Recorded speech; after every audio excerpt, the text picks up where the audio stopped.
Hello everyone, welcome to concept decoder. Concept decoder में आप सभी का स्वागत है।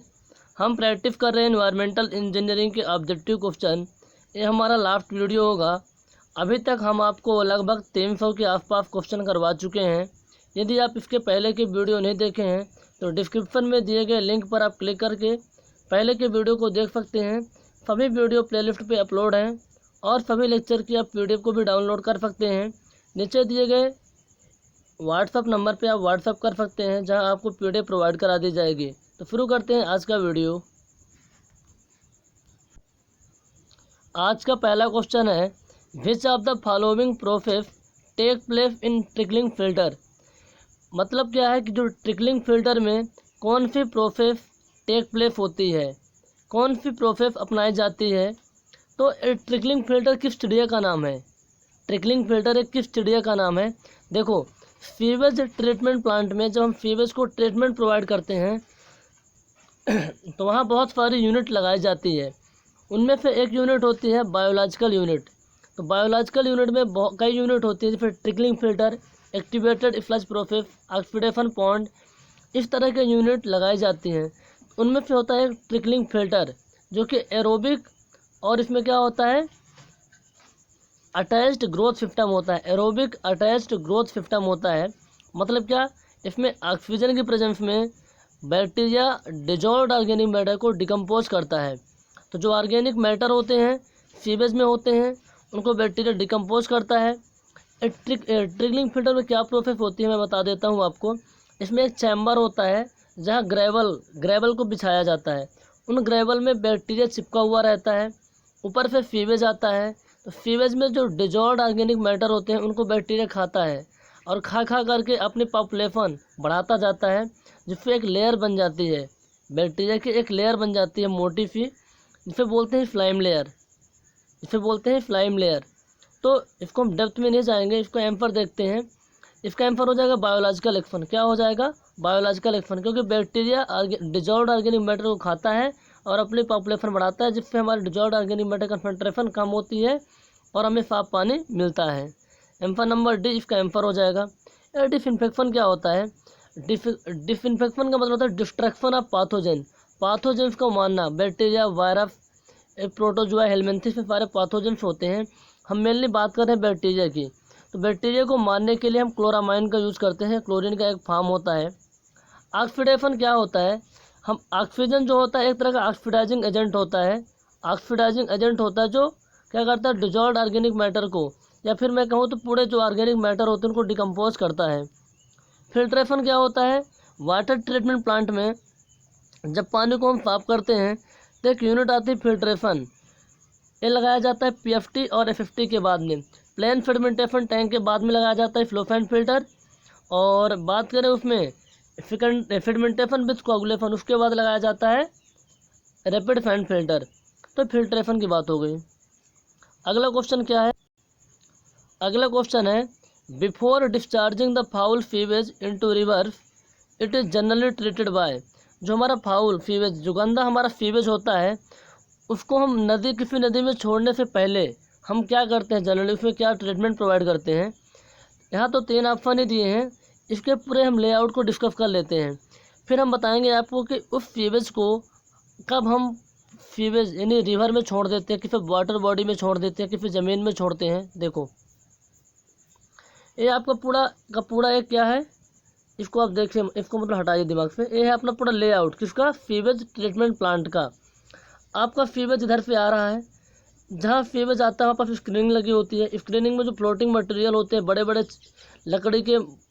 लकड़ी के ब्रांचेस होती हैं या फिर स्टोन होते हैं, जो बड़े बड़े फ्लोटिंग मटेरियल होते हैं उनको हटा लिया जाता है। ग्रेड चैम्बर में क्या होता है, इनऑर्गेनिक सस्पेंडेड पार्टिकल जिनकी साइज ग्रेटर देन 2 mm होती है उनको हम रिमूव कर लेते हैं। स्टीमिंग टैंक में क्या करते हैं, जो ऑयल एंड ग्रीसेस होता है उनको रिमूव कर लेते हैं। इसको इसलिए हम रिमूव कर लेते हैं ताकि आगे जो हमारा ट्रिकलिंग फिल्टर आएगा और एक्टिवेटेड फ्लश प्रोसेस, उसमें कोई प्रॉब्लम ना हो। PFT में क्या होता है, सस्पेंडेड ऑर्गेनिक मैटर जो होते हैं उनको हम हटा लेते हैं। सस्पेंडेड ऑर्गेनिक मैटर अपने ग्रेविटी वेट के कारण तो बॉटम में सेटल हो जाते हैं प्लेन फेडिमेंटेशन टैंक में। फिर इसके बाद एक यूनिट आती है बायोलॉजिकल यूनिट। बायोलॉजिकल यूनिट में बहुत सारे trickling filter, activated flush process, aerated lagoon ये सब लगाए जाते हैं, जहाँ डिजॉल्व्ड ऑर्गेनिक मैटर को बैक्टीरिया खाता है।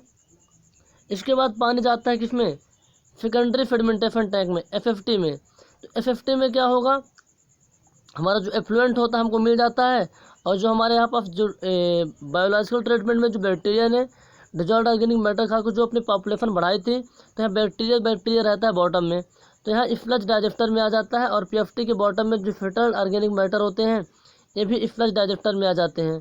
तो यहाँ पे जो इफ्लुएंट मिलता है इसको हम क्या करते हैं, चेक कर लेते हैं कि इसकी बीओडी कितनी है और सस्पेंडेड सॉलिड कंसंट्रेशन कितनी है, फिर इसको हम ले जाकर किसी वाटर बॉडी में डिस्पोज अप कर देते हैं। तो मेनली ये प्रोसेस होता है। बीओडी की जो कंसंट्रेशन है 30 मिलीग्राम पर लीटर से ज़्यादा नहीं होनी चाहिए सीवेज में, यदि किसी वाटर बॉडी में आप छोड़ रहे हो तो। और जो सस्पेंडेड सॉलिड कंसंट्रेशन है 20 मिलीग्राम पर लीटर से ज़्यादा नहीं होनी चाहिए। बीओडी की 20 और सस्पेंडेड की 30। इसके हम स्क्रीनिंग भी करते हैं, फेडिमेंटेशन भी करते हैं, ऑक्सीडेशन भी करते हैं।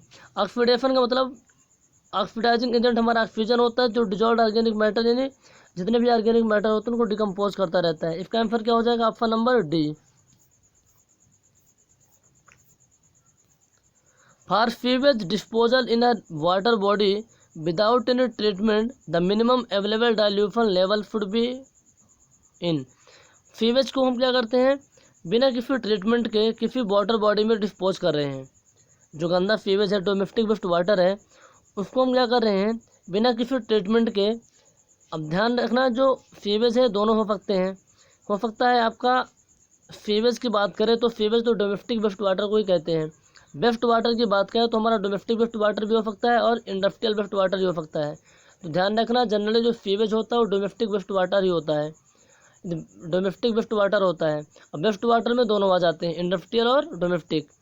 तो सीवेज को हम किसी वाटर बॉडी में बिना किसी ट्रीटमेंट को हम डिस्पोज अप कर रहे हैं, तो डाइल्यूशन लेवल कितना होना चाहिए। तो डाइल्यूशन लेवल क्या होता है इसको देखिए। 1898 में एक कमीशन आया था, रॉयल कमीशन रिपोर्ट आई थी, ये ब्रिटिश गवर्नमेंट का था। उसमें कुछ रूल बताए गए हैं, उनको देख लेते हैं। पहले समझते हैं डाइल्यूशन क्या होता है। ये मान लीजिए कोई रिवर है या फिर मान लीजिए कोई समुंदर है, यहाँ पे कोई सीवेज आ रहा है, तो इस रिवर में साफ पानी होगा या फिर समुद्र में साफ पानी होगा, और इस सीवेज जो गंदा पानी आ रहा है पास मिल जाता है। तो पानी बहुत ज़्यादा रिवर में या सी में होता है, तो जो हमारे सीवेज में जो कंसंट्रेशन होती है अनडिजायरेबल सब्सटेंसेस की, वो क्या होती है, कम हो जाती है। कहाँ, रिवर या समुद्र में। यहाँ पास मिक्सिंग एंड डाइल्यूशन होता है, मिक्सिंग एंड डाइल्यूशन होता है। फिर हम निकाल लेते हैं डाइल्यूशन फैक्टर। डाइल्यूशन फैक्टर क्या होता है, आपको जो डिस्चार्ज आ रहा है सीवेज का, और डिस्चार्ज कितना रिवर में आ रहा है, बट डिस्चार्ज क्या है सीवेज का, इससे निकल के आता है डाइल्यूशन फैक्टर। क्या आता है, डाइल्यूशन फैक्टर। फिर हम चेक कर लेते हैं कि भैया इतना डाइल्यूशन फैक्टर रहेगा तो हम ये करेंगे। तो देखो इसी तरह समझाया गया है यहाँ पास केफ 2 में। आपके पास कोई सीवेज का सैंपल था, मान लीजिए 1 लीटर सीवेज का सैंपल है, 1 लीटर प्योर वाटर है, जितना भी प्योर वाटर है इसको हम मिक्स कर देते हैं यहाँ पास। तो क्या होगा कि जो इम्प्योरिटीज की कंसंट्रेशन है क्या हो जाएगी, कम हो जाएगी। क्या हो जाएगी, कम हो जाएगी। फिर हम निकाल लेते हैं dilution factor, volume of sewage, volume of pure water और वॉल्यूम ऑफ सीवेज फिर डिवाइड कर देंगे, तो we can find out easily dilution factor. If we can find out easily dilution factor, then some rules are available. हमें करना क्या चाहिए इस डाइल्यूशन फैक्टर को निकालने के बाद। देखो ये डाइल्यूशन फैक्टर 500 से ज़्यादा है। कितने, 500 से ज़्यादा है।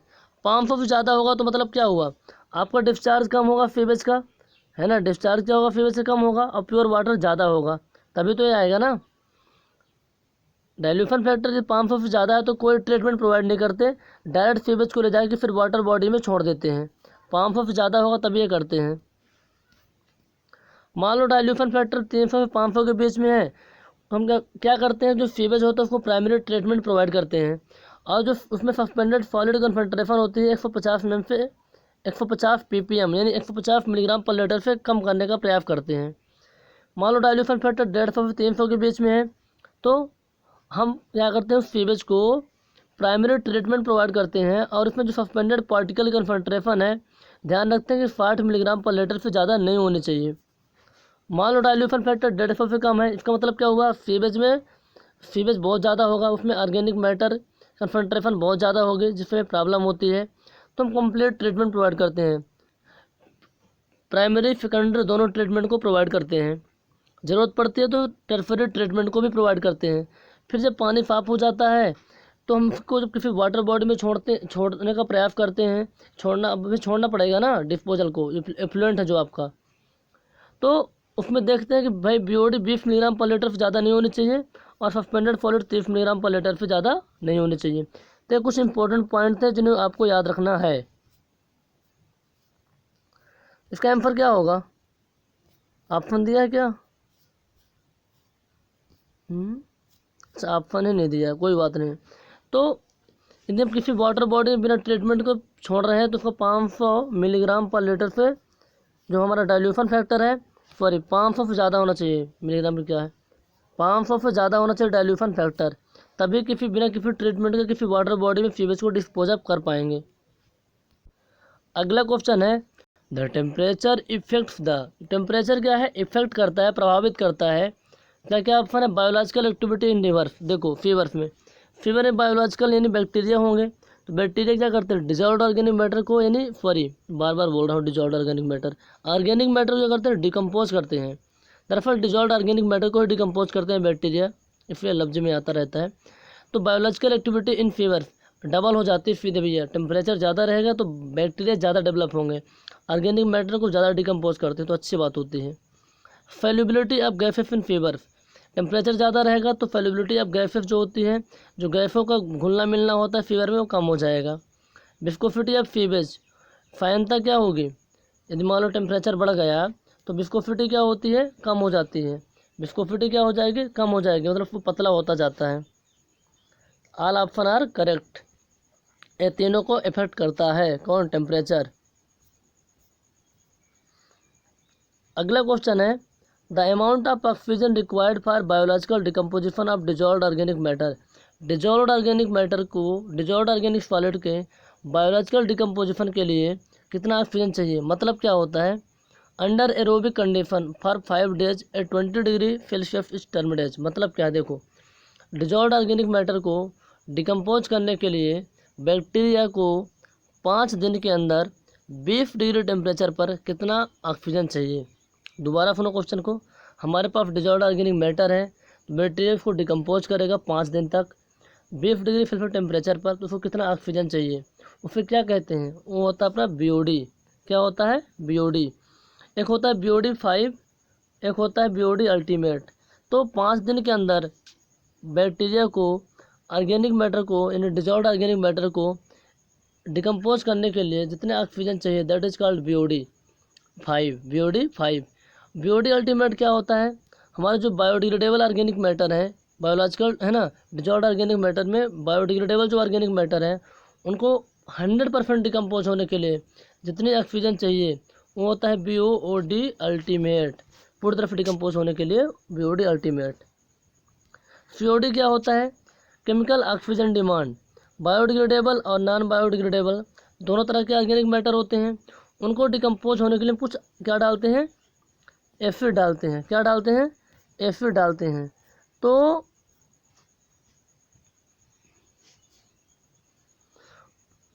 एसिड डालते हैं तो एसिड क्या करते हैं, ऑर्गेनिक मैटर को बायोडिग्रेडेबल और नॉन बायोडिग्रेडेबल दोनों को डिकम्पोज करते हैं, तो फिर करस्पॉन्डिंग जो ऑक्सीजन की क्वांटिटी निकल के आती है, दैट इज कॉल्ड सीओडी। एक क्लोरीन डिमांड क्या होता है, जो ऑप्शन डी में दिया है, देखो पाथोजेंस को मारने के लिए हम क्लोरीन डालते हैं, तो कितना क्लोरीन की डिमांड सॉरी गाइज, कितना क्लोरीन की डिमांड है, मतलब जितने उसमें पाथोजेंस होंगे, तो पाथोजेंस को कैलकुलेट कर लेते हैं, कई मेथड हमारे पास होते हैं, मेम्ब्रेन फिल्टर मेथड वगैरह, उससे पता कर लेते हैं पाथोजेंस कितना है, फिर हम चेक कर लेते हैं भैया कितना हमें क्लोरीन डालना पड़ेगा इस बैक्टीरिया को मारने के लिए, that is called chlorine demand. Which of the following fibers collect the discharge from a collecting system and delivers into a treatment plant? इनमें से ऐसे कौन से फीवर है जो डिस्चार्ज को कलेक्ट करती है, कहाँ पे, कलेक्टिंग सिस्टम पे, और फिर क्या करती है, उस डिस्चार्ज को, उस फीवेज के डिस्चार्ज को ले जाके किसी ट्रीटमेंट प्लांट में छोड़ देती है, किसी ट्रीटमेंट प्लांट में छोड़ती है, डिलीवर करती है। तो इस चीज़ को समझ लेते हैं कि इसका क्या होता है एक्चुअली में। पहले समझ लेते हैं फीवर क्या होता है। देखो, फीवर एक पाइप का नाम है। ये पाइप बनी हो सकती है कंक्रीट का या फिर कास्ट आयरन का, ठीक है ना। इससे हम क्या करते हैं, डोमेस्टिक वेस्ट वाटर यानी सीवेज को घर से किसी सीवेज ट्रीटमेंट प्लांट तक क्या करते हैं, छोड़ते हैं, ले जाते हैं। इस फीवर का मतलब क्या हुआ, डोमेस्टिक वेस्ट वाटर को, घर के गंदे पानी को किसी सीवेज ट्रीटमेंट प्लांट तक ले जाते हैं एक पाइप के माध्यम से। उसमें कई पाइप जुड़ी हो सकती हैं, उसी को बोलते हैं फीवर। क्या बोलते हैं, फीवर। अब देखो, ये आपका मेन फीवर है, ये आपका मेन फीवर है, समझ रहे हो ना। अब हमारे पास ये बहुत सारे ब्रांच फीवर है, ब्रांच फीवर है, ये ब्रांच फीवर है, और ये आपके घर बने हुए हैं, आपके फिर आपके कोई रिश्तेदार या फ्रेंड हो सकते हैं। देखो, ये घर बने हुए हैं। अब यहाँ घर से जो पानी जाएगा कहाँ तक, मान लीजिए घर है, इस घर से पानी जाएगा कहाँ तक, ब्रांच फीवर तक। तो जो घर से पानी जाता है ब्रांच फीवर तक, तो बोलते हैं लेटरल फीवर। ये ब्रांच फीवर, ये मेन फीवर। पूरा का पूरा पानी कलेक्ट होकर आएगा तो बहुत ज़्यादा पानी हो जाएगा। इस पानी को हमें ले जाना किसी ट्रीटमेंट प्लांट में, किसी सीवेज ट्रीटमेंट प्लांट में। तो लास्ट में एक बड़ा सा फीवर लगाते हैं। लास्ट वाला जो मेन फीवर होता है वो क्या होता है, आउटफॉल फीवर उसको बोलते हैं। उसका डायमीटर बहुत ज़्यादा होता है। फिर इस पानी को हम ले जाके फिर टैंक में स्टोर करते हैं, पंप में, फिर ले जाते हैं सीवेज ट्रीटमेंट प्लांट में पंप की सहायता से। समझ में आई बात। देखो दोबारा सुनो, घर से गंदे पानी को ब्रांच फीवर में ले जाते हैं तो वो होता है लेटरल फीवर। फिर ब्रांच फीवर हमारी ये है, ये हमारी मेन फीवर। तो ब्रांच फीवर पानी मेन फीवर में आता है। फिर जो लास्ट वाला फीवर होता है जिसका डायमीटर बहुत ज़्यादा होता है उसे बोलते हैं आउटफॉल फीवर। क्या बोलते हैं, आउटफॉल फीवर। जो पानी को सीवेज मतलब एक टैंक में स्टोर करेगा पंप में, फिर पंप की सहायता से सीवेज ट्रीटमेंट प्लांट में हम ले जाते हैं। तो एक्चुअली में पानी को कौन ले गया, कहाँ, ट्रीटमेंट प्लांट में, आउटफॉल फीवर। कौन ले गया, आउटफॉल फीवर। हमारी बहुत सारी फीवर जुड़ी है, इसलिए मैंने अलग अलग करके बनाया। एक फीवर, दो फीवर, तीसरी फीवर, चौथी फीवर, पाँचवीं, छठवीं, जितनी में रिक्वायर्ड होगी, क्योंकि एक पाइप की बहुत बड़ी लेंथ थोड़ी होती है। तो अच्छा, ये हमारा कौन सा हो जाएगा, आउटफॉल फीवर। क्या हो जाएगा, आउटफॉल फीवर। समझ में आ गई बात ना, कि लेटरल फीवर क्या होता है, ब्रांच फीवर क्या होता है। ओके, अगला क्वेश्चन देखो, for determining a 5-day BOD। हमें 5-day BOD निकालना है, biochemical oxygen demand. Sewage has been diluted to ratio of 100। Okay, आपको डाइल्यूशन रेशियो कितना दिया है, डाइल्यूशन फैक्टर 100 दिया हुआ है। If the contents of the dissolved oxygen at the beginning and end of the test are respectively 15 और 7.5 ppm। तो 5-day BOD क्या होगा। देखो, एक्चुअली में हम BOD टेस्ट कर रहे थे, 5 निकालने के लिए हम BOD टेस्ट कर रहे थे। एक हमारे पास 300 ml का एक क्या होता है, 300 ml का एक इंस्ट्रूमेंट होता है कंटेनर टाइप में। उसमें हम क्या करते हैं, कुछ अपना BOD डाल देते हैं, कुछ साफ पानी में डाल देते हैं, ठीक है। उसमें इनिशियल ऑक्सीजन को मेजर कर लेते हैं। तो हमारी इनिशियल ऑक्सीजन कितनी थी, 15। टेस्ट कर लिए तो 5 दिन बाद देखे तो 7.5 ppm आ गई। डाइल्यूशन फैक्टर निकाले तो कितना आया, 100 आया। तो एक्चुअली BOD कितनी है, तो BOD क्या होता है बताओ, dilution ratio into initial oxygen demand. Initial oxygen कितनी थी और फाइनल ऑक्सीजन कितनी है एक्चुअली में, है ना। फाइनल ऑक्सीजन कंसंट्रेशन कितनी है उसका डिफरेंस निकाल लेते हैं और डाइल्यूशन रेशियो को मल्टीप्लाई कर देते हैं। तो यही हिंदी में यहाँ पर लिखा हुआ था, अनुकरण अनुपात में डाइल्यूशन रेशियो 100 था और 15 हमारा इनिशियल था, 7.5 फाइनल था। माइनस कर लेंगे तो 7.5 आ जाएगा। आप कैलकुलेट कर लीजिए, 750 मिलीग्राम पर लीटर इसका आंसर आएगा। फार्मूला ध्यान रखना, BOD बराबर होता है dilution ratio into initial oxygen demand minus final oxygen demand है, फाइनल ऑक्सीजन। अगला क्वेश्चन देखो, primary treatment of sewage consist of. जो सीवेज का हम ट्रीटमेंट जब प्रोवाइड करते हैं तो 3 तरह के ट्रीटमेंट होते हैं, प्राइमरी, सेकेंडरी, टर्फरी। तो प्राइमरी ट्रीटमेंट में क्या क्या आता है उसको देख लेते हैं, फिर हम देख लेते हैं उसमें कौन कौन से मटेरियल रिमूव होते हैं। प्राइमरी ट्रीटमेंट में अपना यहाँ तक का आता है, screening, grid chamber, skimming tank. Screening में बड़े बड़े फ्लोटिंग मटेरियल रिमूव होते हैं। ग्रिड चैम्बर में inorganic suspended particle, skimming tank में आयलैंड ग्रिफिथ रिमूव होती है। तो removal of floating material screening में हो गया। Removal of sand and grit in inorganic suspended particle कहाँ रिमूव हो गए बताओ? ये रिमूव हो गए अपने कहाँ? ग्रिड चैम्बर में। Removal of organic material sorry इसमें भी आता है, पीएफटी भी आता है। कौन सा आता है? पीएफटी भी आता है। तो ऑर्गेनिक मटेरियल कहाँ रिमूव हो जाते हैं अपने? यहाँ पीएफटी में। तो इसके आंसर तीनों हो जाएंगे। अब ऑल ऑफ द एबव। तो गाइज आज की वीडियो में बस इतना ही। अब आज से हम इन्वायरमेंटल इंजीनियरिंग को कंप्लीट करते हैं। आपके कोई भी क्वेश्चन हो जो आप इन्वायरो से नहीं कर पा रहे हो तो हमें व्हाट्सअप कर सकते हैं, हम आपके क्वेश्चन को बिल्कुल सॉल्व करने का प्रयास करेंगे। तो हम नेक्स्ट वीडियो हमारा जो आएगा वो होगा सॉइल मैकेनिक्स का। तो आप इसी तरह से पढ़ाई करते रहिए। यदि आपको वीडियो अच्छा लगा हो तो अपने फ्रेंड के साथ शेयर कीजिए, हमारे चैनल को सब्सक्राइब कीजिए। Thank you.